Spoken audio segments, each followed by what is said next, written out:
Hello दोस्तों, स्वागत है आपका हनु ग्लोबल स्टडीज के इस मंच पर।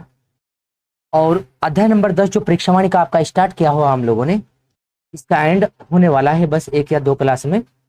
इसमें हम लोगों ने प्रमुख यात्रा का टॉपिक स्टार्ट किया था और उस यात्रा के टॉपिक को आगे बढ़ाते हुए टॉपिक को समाप्त करते हैं जरा। कैलाश मानसरोवर यात्रा इसमें हो चुकी थी आपकी, और इसमें हम लोगों ने काम किया था कैलाश मानसरोवर में कहाँ तक, नंदा राजात पर हम लोग आ चुके थे। देखो जरा, नंदा राजात यात्रा एक छोटी यात्रा है नंदा राजात की, और एक है बड़ी यात्रा। तो हम लोग बड़ी यात्रा की बात करेंगे जो नंदा राजात यात्रा है। यहाँ पर जी देखेंगे, नंदा राजात यात्रा एक बड़ी यात्रा है, कहाँ से स्टार्ट हो रही है और कहाँ तक ये यात्रा जाती है। पहला पॉइंट तो अंडरलाइन करेंगे जो पेपर के लिए इंपोर्टेंट है, गढ़वाल व कुमाऊं की सांस्कृतिक एकता का प्रतीक है। पहला पॉइंट अंडरलाइन करेंगे, गढ़वाल व कुमाऊं की सांस्कृतिक एकता का प्रतीक है नंदा देवी राजात यात्रा। और कहां से शुरू होती है तो देखे, चमोली के कांसवा गांव के पास। अंडरलाइन करेंगे कांसवा गांव को भी और चमोली को भी अंडरलाइन करेंगे। चमोली जिले से कांसवा गांव के पास नोटी क्षेत्र पड़ता है, वहां पर नंदा देवी का मंदिर है। तो कांसवा गांव चमोली में, उसी के पास में नोटी क्षेत्र से स्टार्ट होती है नंदा देवी राजात यात्रा और कहां तक जाती है, होमकुंड तक।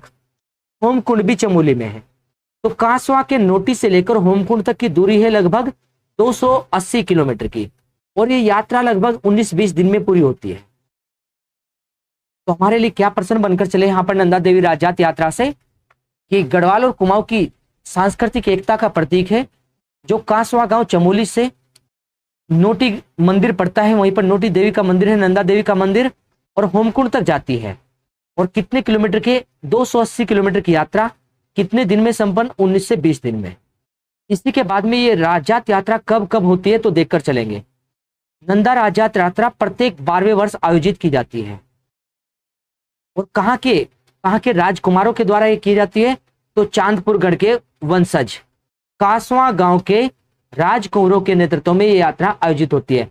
अंडरलाइन करेंगे, चांदपुरगढ़ चमोली में है। चांदपुरगढ़ के जो वंशज है कांसवा गांव में पड़ते हैं, वहां पर राजकुमार, उनके माध्यम से यात्रा संपन्न होती है प्रत्येक 12वें वर्ष। उसी के साथ में आगे देखो जरा, इसी कारण से इसका नाम, इस यात्रा का नाम राजात यात्रा रखा हुआ है। राजकुमारों के द्वारा इसे संपन्न किया जाता है इस कारण से। क्या महत्ता है इसकी देखे जरा। पार्वती का विवाह, देवी पार्वती का विवाह कैलाशपति शंकर से हुआ था।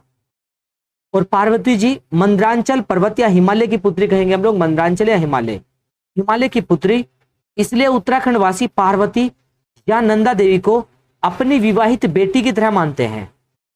और यह यात्रा उनके विदाई के रूप में की जाती है। तो हमने कहा नंदा देवी राजात यात्रा जो पार्वती जी की विदाई के रूप में संपन्न की जाती है, ये हम लोग कहेंगे कहां से शुरू होती है तो देखकर चलेंगे, नोटी गांव से, और कहां तक जाती है, होमकुंड तक। आगे देखो, इस यात्रा के लिए जिस वर्ष यात्रा होनी होती है उस वर्ष कांसवा गांव के लोग ऐसा मानते हैं कि बसंत पंचमी को नंदा देवी मायके या कांसवा गांव के पास नोटी देवी मंदिर में आ गई है। जिस दिन ये यात्रा होनी होती है जी, उस दिन ऐसा मानते हैं कांसवा गांव के लोग कि बसंत पंचमी को नंदा देवी अपने मायके आ चुकी है नोटी देवी मंदिर में। और इस यात्रा के दौरान 4 सिंगों वाला, देखो लिखा है नंदा देवी के विदाई यात्रा में आगे आगे 4 सिंगों वाला बकरा या मेढ़ा, इसी का नाम एक और लिख सकते हैं खाटू, बकरा, मेढ़ा या खाटू, 4 सिंगों वाला आगे आगे चलता है विदाई के दौरान इस यात्रा में। जिस वर्ष यात्रा होनी होती है उस वर्ष ऐसा बकरा जो 4 सिंगों वाला है कहीं ना कहीं अवश्य मिल जाता है, ऐसा बताया गया है। तो इस यात्रा के दौरान 4 सिंगों वाला मेढ़ा या खाटू या बकरा जिसे बोलते हैं आगे आगे चलता है इस यात्रा में। और देखकर चलो, नीचे लिखा भी है इसमें, कांसवा के कुंवर चोशिंग या मेढ़े या खाड़ू या रिंगाल से निर्मित सुंदर छंतोली, क्या क्या यूज होता है इस यात्रा में उसे सबको अंडरलाइन करना, पेपर में बन जाते हैं कभी विशेषता है। छंतोली लेकर कांसवा के पास नोटी देवी मंदिर पहुंचते हैं। वहां छंतोली राजगुरु नोटियालो को सौंप दी जाती है। अब देखो इसमें जो इंपोर्टेंट पॉइंट है उस पर चलेंगे आगे। आगे लिखा है देखो, ये चांदपुर के बाद चांदपुर के बाद हम लोग देखते हैं भंगोती, मिहिंग, थराली होते हुए यात्रा नंद केसरी, अंडरलाइन करेंगे केवल नंद केसरी को। चांदपुर के बाद नंद केसरी पहुंचती है यात्रा, और ये नंद केसरी जो है 10वां पड़ाव है इस यात्रा का। अंडरलाइन करेंगे, इस यात्रा का 10वां पड़ाव देखने को मिला है, जो हम लोग पढ़ेंगे नंद केसरी का नाम। इंपोर्टेंट है ये नाम, इसलिए अंडरलाइन करके चलना नंद केसरी को। और नंद केसरी को हम लोग देखकर चलेंगे 10वां पड़ाव है, और पिंडर नदी के किनारे पर है नंद केसरी, लिख देंगे जरा। पिंडर नदी के, पिंडर नदी पड़ती है यहीं पर नंद केसरी में। अगर हम लोग देखकर चले 10वां पड़ाव कौन सा मिला हमें, 10वां पड़ाव नंद केसरी है, यहीं पर ऊपर लिख रहे जी पहला पड़ाव। हम पहला पड़ाव कहां से कहां तक है वो बता रहे जी आपको जी, नोट करके चलना। पहला पड़ाव, तो पहला पड़ाव पड़ेगा यहां पर नोटी से ईडा बढ़ानी तक। नोटी गांव से लेकर कहां तक पड़ेगा, नोटी से ईडा बधानी, ईडा बधानी लिखकर चलेंगे, पहला पड़ाव है नोटी से लेकर ईडा बधानी तक। और 10वां पड़ाव कहां पर है, नंद केसरी में, अंडरलाइन करेंगे। कुमाऊं के सारे लोग नंद केसरी में यहां पर भाग लेते हैं, जो हम लोग पढ़कर चलते हैं नंद केसरी में। और नंद केसरी में देखो जरा आगे,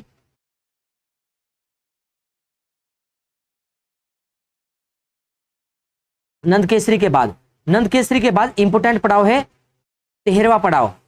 हमने 10वां पड़ाव जाना नंद केसरी, पहला पड़ाव जाना है नोटी से ईडा बढ़ानी, और 13वां पड़ाव जानेंगे हम लोग अंतिम गांव बाण गंगा पहुंचती है। 13वें दिन 13वां पड़ाव नहीं, 13वें दिन यात्रा देखेंगे अंतिम गांव बाण गंगा, बाण क्षेत्र में पहुंचती है। तो हम लोग देखेंगे यहाँ पर यात्रा के लिए जो अंतिम गांव पड़ेगा वो कौन सा है, बाण गांव अंडरलाइन करके चलेंगे हम लोग। जो यात्रा में देखेंगे अंतिम गांव पड़ेगा यहाँ पर जी बाण गांव। और जो बाण क्षेत्र है यहीं पर लाटू देवता, अंडरलाइन करेंगे, नंदा देवी के भारवाहक लाटू देवता भी यात्रा में शामिल होते हैं। कहां पर, जहां लाटू देवता का एक प्रसिद्ध मंदिर बना हुआ है, तो बाण गांव में पड़ा है। और बाण गांव कहां है, चमोली में। तो लाटू देवता का मंदिर कहां हो गया, चमोली के बाण गांव में।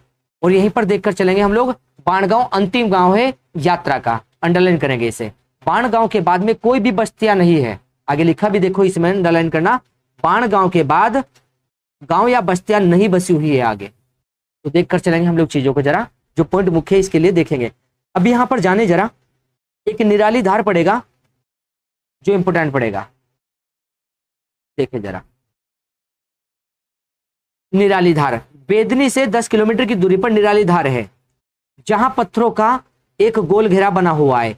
इस स्थान को पातर नचोनिया कहा जाता है, अंडरलाइन करेंगे, इंपोर्टेंट। निराली धार में हम लोग देखकर चलेंगे पातर नचोनिया अंडरलाइन करेंगे। निराली धार में क्या विशेषता पढ़ेंगे, इससे आगे महिला यात्रा में शामिल नहीं होती है, निराली धार से आगे अंडरलाइन करके चलेंगे।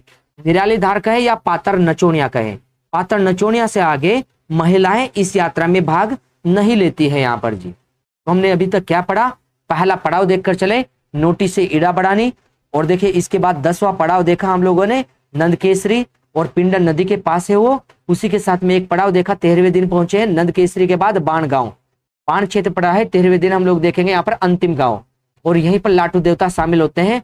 इसके बाद कोई गांव और बस्तियां नहीं है। आगे निराली धार में देखेंगे पातर नचोनिया क्षेत्र है, महिलाएं उससे आगे भाग नहीं लेती है। आगे देखें जरा पॉइंटों को।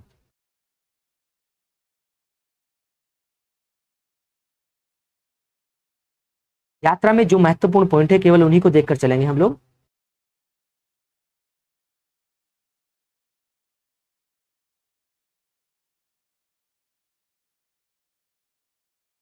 देखिए इसमें जरा आगे लिखा हुआ है यहाँ पर, कठिन मार्ग को पार करते हुए यात्रा का अंतिम पड़ाव पड़ता है जी होमकुंड में। तो होमकुंड कहां पड़ेगा, चमोली में। तो अंडरलाइन करके चलेंगे हम लोग होमकुंड को। होमकुंड इस यात्रा का अंतिम पड़ाव है, देखेंगे जरा, ये रहा जी यहाँ पर होमकुंड, अंडरलाइन करेंगे। पहला पड़ाव जान लिया था नोटी से ईडा बढ़ानी, 10वां पड़ाव भी हम लोग पढ़ चुके हैं नंद केसरी वाला, और अंतिम पड़ाव देखकर चलेंगे जी होमकुंड। होमकुंड कहां पड़ेगा, चमोली में। और यहीं पर त्रिशूल पर्वत है, यहीं पर त्रिशूल पर्वत है, हम लोग देखकर चलेंगे होमकुंड के पास ही। और देखो इसी के साथ में अंतिम पड़ाव के साथ में हम लोग जानेंगे आगे। इस स्थान पर पूजा पाठ करने के बाद 4 सिंह वाले खाड़ू या पीठ पर खेरुआ फांचर में लोगों द्वारा दी गई भेंट रख दी जाती है। खाड़ू को छोड़कर यहाँ दूसरे मार्ग में वापिस, मतलब क्या है कि होमकुंड से 4 सींगों वाला मेढ़ा या खाटू अकेला जाता है कहां से? होमकुंड से। यहाँ से 4 सींगों वाला जो मेढ़ा है, मेढ़ा कहां से अकेला जाता है? तो हम लोग देखें मेढ़ा अकेला जाता है होमकुंड से आगे। अंतिम पड़ाव पड़ेगा यहाँ पर जो यात्रियों का हम लोग पढ़ेंगे होमकुंड तक।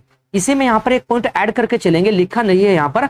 अभी जो हम लोग देखकर चलेंगे नंदा देवी राजजात यात्रा पर डाक टिकट कब आया था? अगर हम लोग देखकर चलेंगे नंदा देवी राजजात यात्रा पर डाक टिकट, तो डाक टिकट भी लिखकर चले आप लोग। डाक टिकट कब का है? नंदा देवी राजजात यात्रा पर 2013।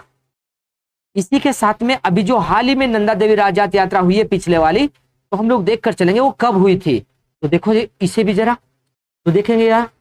पहले तो डाक टिकट को लेके 2013 में डाक टिकट जारी हुआ था नंदा देवी राजजात यात्रा पर। इसी के साथ में लिखेंगे अंतिम नंदा राजजात यात्रा कब की है। तो यहाँ पर हम लोग लिखने जा रहे हैं अंतिम, जो अभी हुई है हाल ही में, लास्ट वाली अंतिम नंदा देवी राजजात यात्रा ये कब की है? तो नोट करेंगे आप लोग जरा। ये 18 अगस्त 2014 से चली, 18 अगस्त 2014। और कब तक संपन्न हुई थी? 6 सितंबर 2014 के मध्य ये संपन्न की थी, 6 सितंबर 2014। तो हम लोग कहेंगे 18 अगस्त से 6 सितंबर 2014 तक ये यात्रा संपन्न की गई है। तो अभी जो अंतिम यात्रा हुई है हम लोग देखेंगे ये यात्रा कितने समय बाद हुई है। इस बार यात्रा होती है 12 वर्ष में, 12 वर्ष बाद यात्रा होती है। लेकिन हम लोग देखकर चलेंगे ये यात्रा 2013 में केदारनाथ आपदा आ गई थी, तो इस कारण से ये हम लोग देखकर चलेंगे 2014 में ये यात्रा हुई है, होनी थी 2013 में जी। 12 वर्ष के बाद होनी थी, लेकिन इस बार कितने समय बाद हुई है? 14वें वर्ष ये यात्रा की गई थी, जो यहाँ पर अंतिम हुई थी। हम लोग लिखकर चल लेंगे यहाँ पर 14वें वर्ष ये यात्रा की गई थी, होनी 12 साल बाद थी ये यात्रा जी। तो हम लोगों ने क्या जाना यहाँ पर? नंदा देवी राजजात यात्रा के विषय में हम लोग जानकर चले जो महत्वपूर्ण फैक्ट थे। पहला पड़ाव, दूसरा पड़ाव, पहला पड़ाव 10वां पड़ाव और 13वें दिन यात्रा बाण पहुंचती है। और देखते हैं अंतिम पड़ाव होमकुंड वाला है। और यात्रा पर डाक टिकट कब का है, साथ में हम लोगों ने जाना अंतिम कब की है यहाँ पर, इसे देखा। आगे चलिए नंदा देवी छोटी राजजात यात्रा। इसमें केवल इतना पॉइंट अंडरलाइन करके चलेंगे, ये राजजात यात्रा जो छोटी है ये कौन से मंदिर से चलती है? केवल कुरुड मंदिर को अंडरलाइन करेंगे, कुरुड मंदिर को अंडरलाइन करके चलेंगे हम लोग ये यात्रा। और कुरुड मंदिर कहां पर है? ये चमोली में है जी। यात्रा भी चमोली में होती है, छोटी नंदा राजजात यात्रा भी चमोली में। अब देखो बेदनी बुग्याल पहुंचती है ये विभिन्न स्थानों से होते हुए, जहां नंदा सरोवर के तट पर नंदा देवी की पूजा की जाती है और यहीं पर यात्रा समाप्त हो जाती है। तो बेदनी बुग्याल तक जाती है, अंडरलाइन करके चलेंगे। बेदनी बुग्याल तक जाएगी, चमोली के कुरुड मंदिर से शुरू होकर छोटी नंदा राजजात यात्रा हम लोग इसे जानकर चलेंगे। इसके विषय में कुछ ज्यादा बातें नहीं जाननी है हमें, केवल यहाँ पर हमें कुछ पॉइंट देखने थे यहाँ पर जी। एक नंदा राजजात यात्रा जो है उसके लिए लिखना चाहे तो एक पॉइंट और भी है कि एशिया की सबसे लंबी धार्मिक यात्रा है नंदा देवी राजजात, जो हम लोग पढ़कर चलेंगे। बड़ी नंदा राजजात है एशिया की सबसे लंबी, एशिया की सबसे लंबी धार्मिक यात्रा,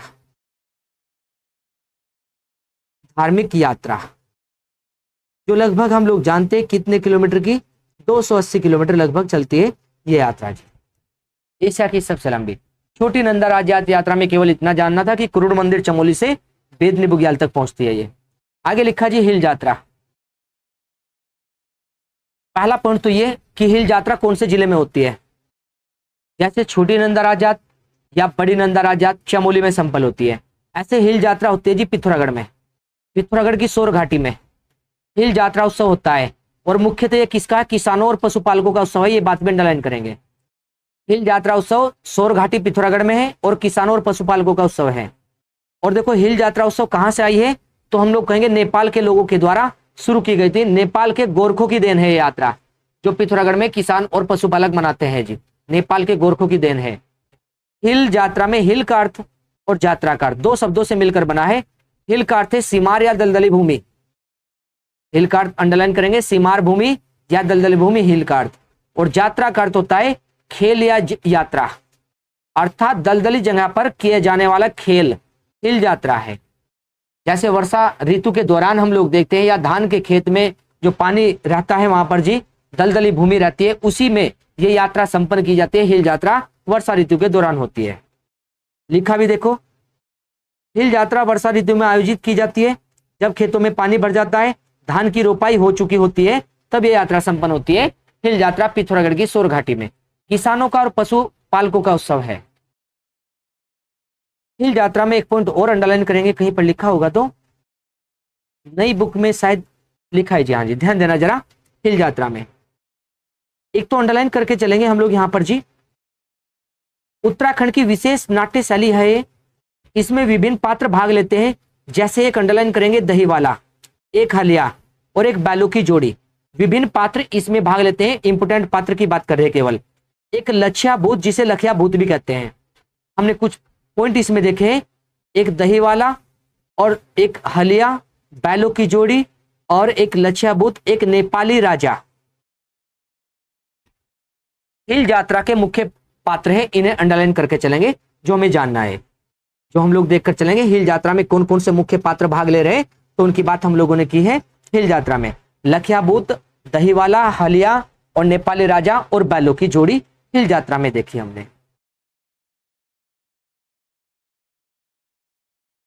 देखिए जरा, दलदली खेत में की जाती है ये, स्वांग नृत्य होता है इसमें। देखिए जरा आगे है खतलिंग रुद्रा देवी, एक यात्रा है। ये कहाँ होती है और क्या विशेषता है इसकी? इसे उत्तराखंड का 5वां धाम यात्रा कहते हैं। यात्रा में नाम मिलता है उत्तराखंड का 5वां धाम, यात्रा के नाम से जानते हैं खतलिंग को। और उत्तराखंड का 5वां धाम किस मंदिर को बोलते हैं? जागेश्वर को। तो जागेश्वर को उत्तराखंड का 5वां धाम मंदिर में है, और यात्रा में है 5वां धाम यात्रा खतलिंग रुद्रा देवी यात्रा।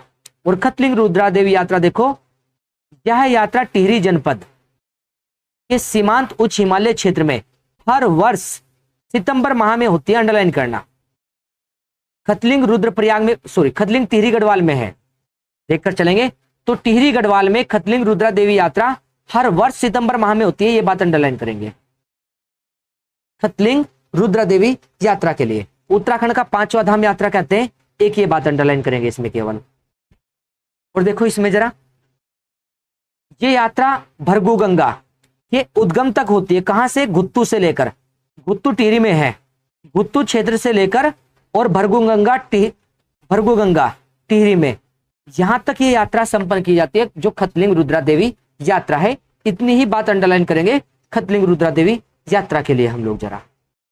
गुत्तू से लेकर भरगू गंगा तक चलती है। इसमें एक पॉइंट लिखना चाहे तो लिख सकते हैं आगे जरा, आगे नहीं है इसमें पॉइंट, नोट कर सकते हैं। इस यात्रा का प्रारंभ किसने किया था? इंद्रमणि बडोनी ने। लिख देंगे यहीं पर, खतलिंग रुद्रा देवी यात्रा प्रारंभ किसने किया है इसका? तो हम लोग देखेंगे इंद्रमणि बडोनी ने इसका प्रारंभ किया था। लिखेंगे यहां पर इंद्रमणि बडोनी। इंद्रमणि बडोनी के द्वारा इस यात्रा को शुरू किया गया था। इंद्रमणि बडोनी द्वारा इस यात्रा का प्रारंभ हुआ था, खतलिंग रुद्रा देवी यात्रा, जो गुत्तू क्षेत्र से लेकर भरगू गंगा तक जाती है टिहरी में। आगे चलते हैं जरा हम लोग यहाँ पर जी, एक यात्रा और मिल रही जी, उस यात्रा का नाम है दयवोरा यात्रा।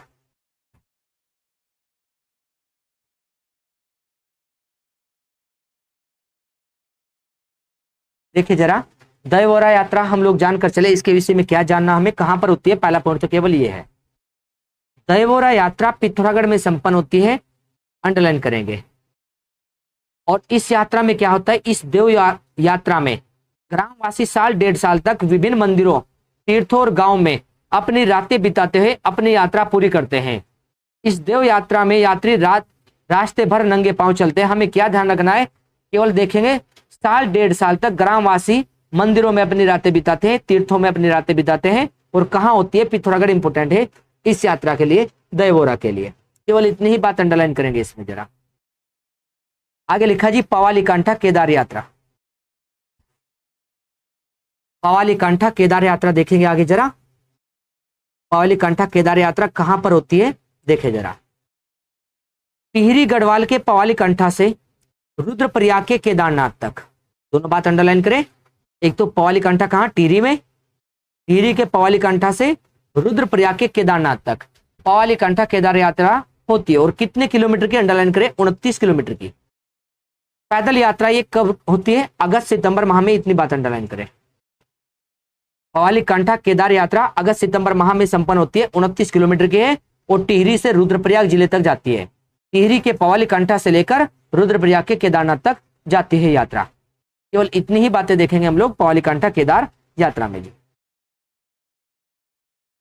आगे देखें जरा, सहस्त्रताल महासरताल यात्रा। सहस्त्रताल महासरताल किस जिले की यात्रा है और कहां से कहां तक है? टिहरी से शुरू होकर टिहरी के बूढ़ा केदार से महासरताल से होते हुए गुत्तू से उत्तरकाशी के सहस्त्रताल समूह तक। सहस्त्रताल का कुछ एरिया उत्तरकाशी से लग रहा है, लेकिन सहस्त्रताल अधिकांशतः टिहरी गढ़वाल में फैला पड़ा है। सहस्त्रताल का अधिकांश भाग टिहरी गढ़वाल में है, लेकिन उसका एरिया हम लोग देखें उत्तरकाशी तक पहुंचा हुआ। हम लोग देखेंगे सहस्त्रताल यात्रा मुख्य रूप से कहाँ है? टिहरी क्षेत्र में है। टिहरी के बूढ़ा केदार से महासरताल होते हुए ये यात्रा जाती है।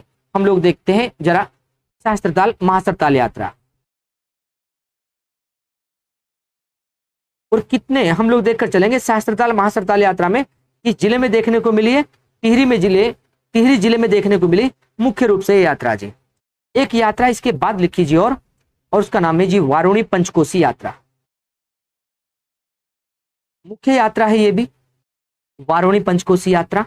और जो वारुणी पंचकोशी कहां पर ये यात्रा हो रही है देखकर चलेंगे। इंपोर्टेंट तो यही पड़ेगा इसके लिए कि कहां की यात्रा है, उत्तरकाशी जिले की है। कब होती है? चैत्र माह, अंडरलाइन करेंगे। चैत्र माह में यात्रा होती है वारुणी पंचकोशी यात्रा। हम लोग देखकर चले, एक दिवसीय यात्रा है ये यात्रा। देखो जरा, वरुणा या श्यालमगढ़ और भागीरथी नदी के संगम पर स्नान करने के उपरांत शुरू होती है। तो वरुणा और श्यालमगढ़ या भागीरथी नदी के संगम से यह यात्रा शुरू की जाती है, वारुणी पंचकोशी यात्रा। वरुणा या श्यालमगढ़ और भागीरथी नदी के संगम से कितने किलोमीटर की अंडरलाइन करेंगे? 15 किलोमीटर की यात्रा है वारुणी पंचकोशी यात्रा। तो कुछ मुख्य यात्राएं हैं जो हम लोगों ने उत्तराखंड में पढ़ी है। इन्हीं में एक यात्रा और लिखकर चलेंगे जो इंपोर्टेंट पड़ेगी इस बार के लिए। हम लोग देखकर चलेंगे 2024 में वो यात्रा चल रही है। तो देखेंगे जरा हम लोग, उस यात्रा का नाम है अस्कोट अराकोट यात्रा। कहीं पर नोट कर लेंगे। देखिए जरा, यात्रा का नाम हम लोग जानेंगे, क्या मिलेगा? अस्कोट। अस्कोट अराकोट यात्रा देखकर चलेंगे जरा। कब यात्रा शुरू होगी अस्कोट अराकोट? तो ये 1974 से यात्रा शुरू हुई थी। और 1974 से जो शुरू हुई है अस्कोट अराकोट यात्रा, कितने समय बाद होती है? प्रत्येक 10 वर्ष बाद यह यात्रा शुरू की जाती है। यात्रा का नाम है अस्कोट।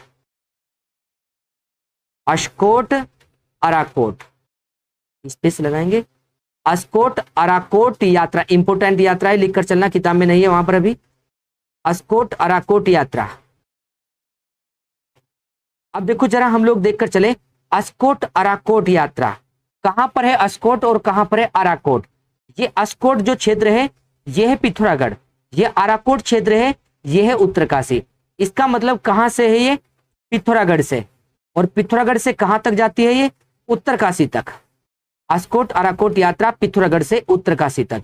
और हम लोग देखकर चले, अस्कोट अराकोट यात्रा लगभग कितने किलोमीटर की पैदल यात्रा है? तो हम लोग देखेंगे लगभग ये 1140 किलोमीटर की पैदल यात्रा है लगभग। हम लोग ध्यान रखेंगे इस यात्रा की लंबाई यहां पर जी, अस्कोट अराकोट यात्रा।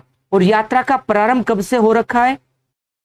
प्रारंभ हम लोग कहेंगे 1974 से इसका प्रारंभ हो रखा है यात्रा का, 1974 से। सबसे पहले इस यात्रा को किसने शुरू कराया था?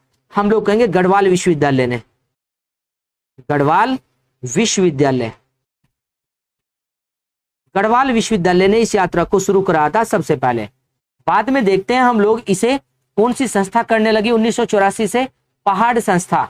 हमने कहा गढ़वाल विश्वविद्यालय ने कराया था। अब हम लोग देखते हैं इसे जी कौन संस्था कराती है, संस्था कौन सी है इसे कराने वाली? तो संस्था का नाम भी लिख देते हैं अब, पहाड़ संस्था। अब ये पहाड़ संस्था कहाँ की है? नैनीताल की है। पहाड़ संस्था हम लोग लिख कर चले तो ब्रैकेट में लिख सकते हैं नैनीताल। नैनीताल पहाड़ संस्था द्वारा इसे कराया जाता है जी यहाँ पर जी, जो हम लोग जानते हैं अस्कोट अराकोट यात्रा। 1974 से प्रारंभ हुआ था अस्कोट अराकोट यात्रा का। कितने समय बाद होती है? प्रत्येक 10 वर्ष बाद। प्रत्येक 10 वर्ष बाद, प्रत्येक 10 वर्ष बाद यह यात्रा की जाती है। अभी देखते हैं अंतिम यात्रा कब हुई थी अस्कोट अराकोट यात्रा। हम लोग कहेंगे 2014 में ये यात्रा कराई गई थी, जो अंतिम यात्रा थी ये 2014 में जी। देखिए जरा जी, और 2014 में कौन से नंबर की थी? हम लोग कहेंगे पांचवी अस्कोट अराकोट यात्रा, या पांचवी यात्रा कब संपन्न हुई थी? हम लोग कहेंगे 2014 में। अभी छठी यात्रा हो रही है, छठवीं यात्रा हम लोग कहेंगे शायद से अभी चली हुई है, जून जुलाई में कुछ टाइम दिया था इसका, एक बार देख लेना आप लोग। छठवीं यात्रा 2024 हम लोग देखकर चलेंगे। छठवीं यात्रा कब की है? 2024 की है। और एक ऐसे व्यक्ति जो देखकर चले अब तक जो प्रत्येक यात्रा में भाग लेकर आए हैं, उन व्यक्ति का नाम बताया आपको, तो उनका नाम है जी शेखर पाठक। शेखर पाठक ने अब तक सभी यात्राओं में भाग लिया है, जो अस्कोट अराकोट की 5 यात्रा हो चुकी है। हम लोग लिखना चाहे तो लिख सकते हैं यहां पर, अब तक सभी यात्राओं में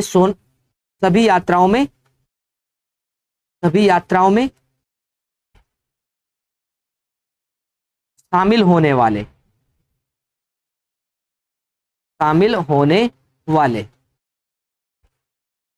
एकमात्र व्यक्ति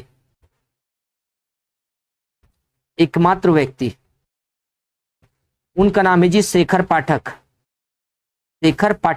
5 यात्रा हुई जी, प्रत्येक यात्रा में भाग लिया जी शेखर पाठक ने, तो हम लोग देखकर चलेंगे शेखर पाठक। अब तक सभी यात्राओं में शामिल हुए शेखर पाठक, जो ये यात्रा हुई है। और कब से शुरू हुई थी ये?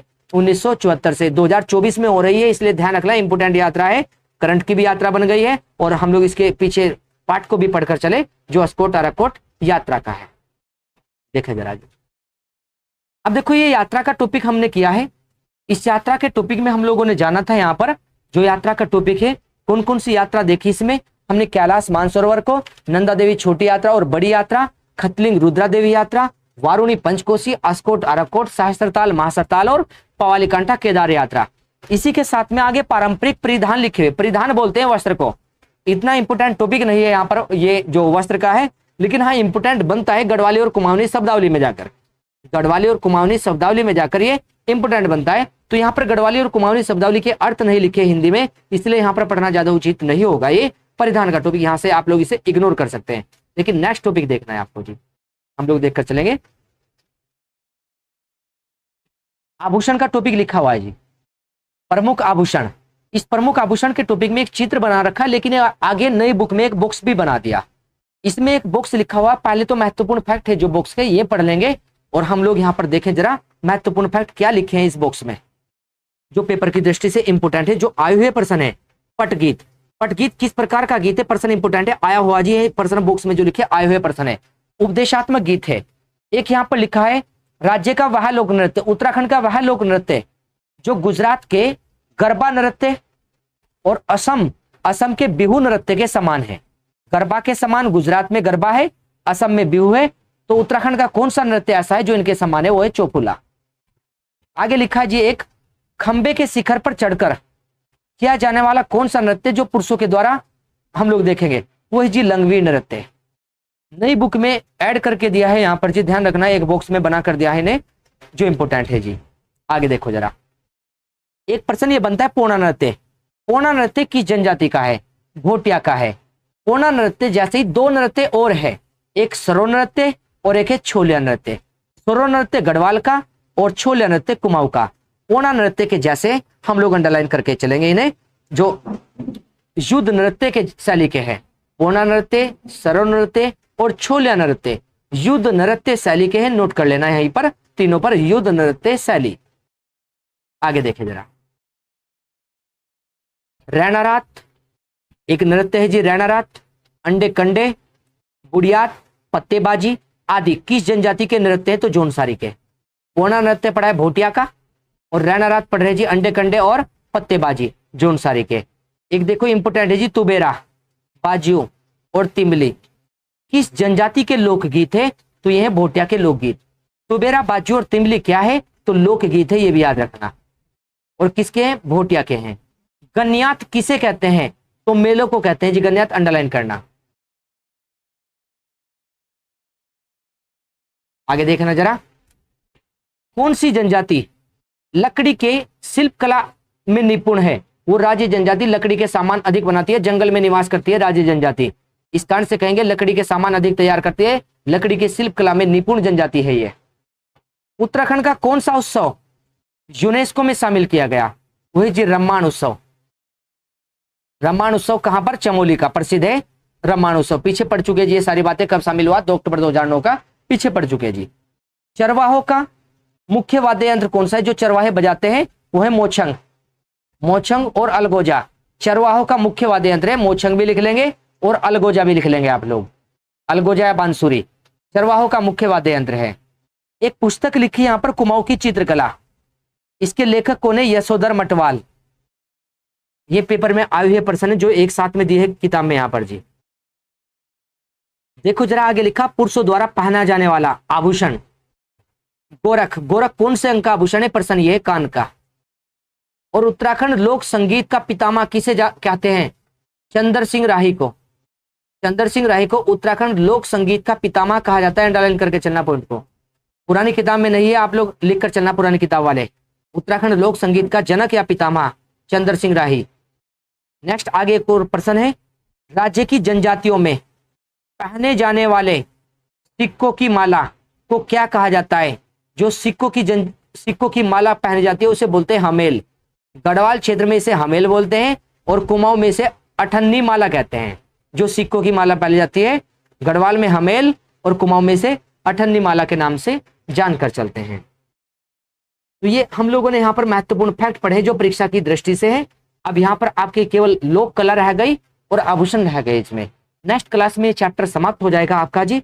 और आप लोगों ने जो पीछे क्लासेज पढ़ी है, अब पेपर नजदीक है आपका आबकारी का, उसके लिए आप लोगों ने जो पीछे परीक्षा वाणी को अंडरलाइन किया है उसे बार बार रिवाइज करके लाए। कम से कम 2 से 3 बार आप लोग उसका रिवाइज कर दे पेपर के लिए। आप जरा जो पेपर आ रहा है जी आपका सामने जी वहां पर जी, और ध्यान रखिए आप लोग अच्छे से तैयारी करिए। आप लोग मिलते हैं नेक्स्ट क्लास में आप लोगों से। धन्यवाद।